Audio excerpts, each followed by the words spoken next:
welcome to the channel. Today we'll be discussing Barcelona's match against Real Madrid in the SuperCopa De Espana. The lineups today for Barcelona were Ferran Torres, who starts his first game for Barcelona, and it happens to be an El Clasico, so shout out to Xavi for giving the youngin a chance. We had Luke de Jong, Ousmane Dembele, that's our front three right there. Then our midfield was Frankie de Jong, Sergio Busquets, and Gavi. We had Dani Alves in defense, Ronald Araujo, Gerard Piqué, Jordi Alba, and then Ter Stegen in goal. Real Madrid had Courtois, Eder Militao, Dani Carvajal, Nacho, Mendy, Luka Modric, Casemiro, Toni Kroos, Vinicius Jr., Karim Benzema, Marco Asensio as their starting lineup. Let me just start off by saying Real Madrid has won the last 4 Clásicos. The first 10 minutes of the match were pretty much Barcelona mainly playing defense and Real Madrid attacking. Real Madrid were attacking on the counter pretty hard, to be honest. They were creating a lot of 3v1, 3v2 situations, leaving Barcelona's defenders alone. Real Madrid's back 4 were pressing high, and they kept 8 at the back, including their midfielders. This created a lot of early chances for Real Madrid, and hence why they were able to counterattack a lot. And Barcelona could not play defense really on that counterattack. Vinicius Jr. ends up scoring on the 25th minute, but at the 41 minute, Luke de Jong scores a goal to level it up at 1-1. Frankie de Jong heads the ball back to Dembele on the right side, and then Dembele ends up controlling the ball, passes it right into the box, but Militao for Real Madrid misses the clearance as the ball comes to him, which then deflects right in front of the box, and then Luke de Jong rebounds the ball in with a shot in goal. Courtois completely missed it, but overall it was a bad first half for Barcelona, and there was not enough attacking. Ancelotti and Real Madrid did not defend well the last 10 minutes of the first half. Barcelona was mildly aggressive and not attacking a lot the last 10 minutes. Madrid were using the space in behind Barcelona to pretty much attack and counterattack. Frankie de Jong was pretty much absent for me, which is why Javi subbed them off at halftime. The start of the second half, Pedri comes in and Frankie de Jong goes off at halftime, which means Pedri started the second half right away. Around the 49th minute, Pedri gets a shot on goal. He pulls it across his body and hits it with power. But, Courtois, and he's lengthy, he dives and gets low and pushes the ball out. Barcelona start the second half really strong.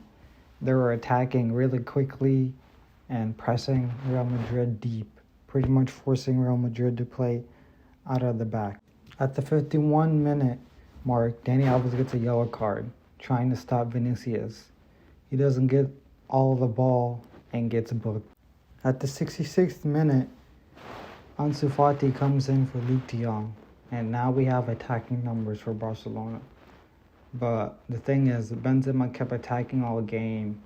He then gets a shot on goal, hits the post. The ball was switched from his right foot to his left foot.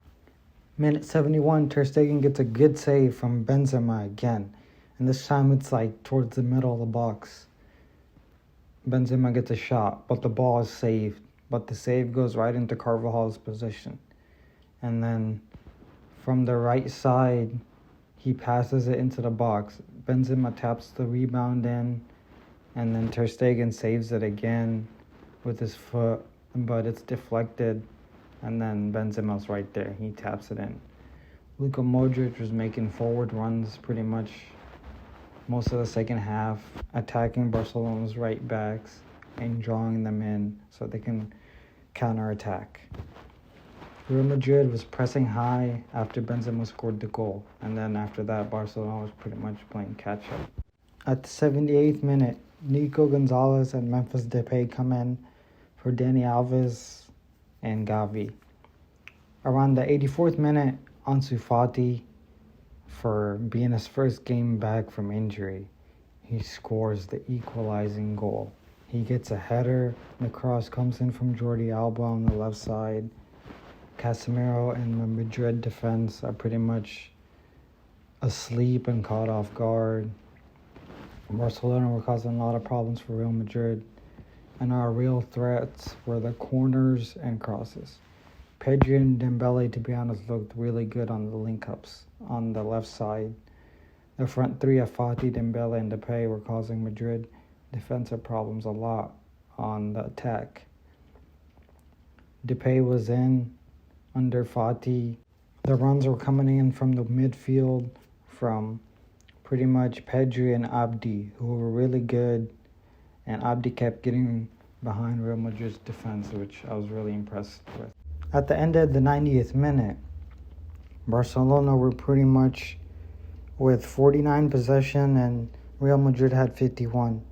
We had 4 shots while Real Madrid had 11. Barcelona had only 4 shots on target out of the 14.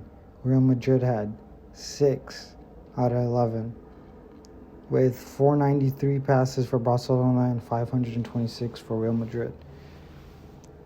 13 fouls, Barcelona, 9 Real Madrid. 2 yellow cards for Barcelona, 1 for Real Madrid.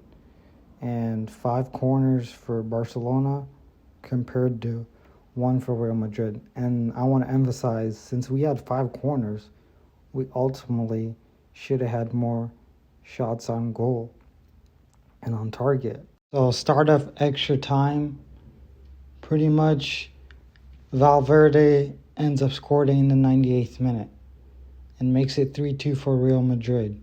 And of course, they attack from a counter attack as we're trying to score a goal.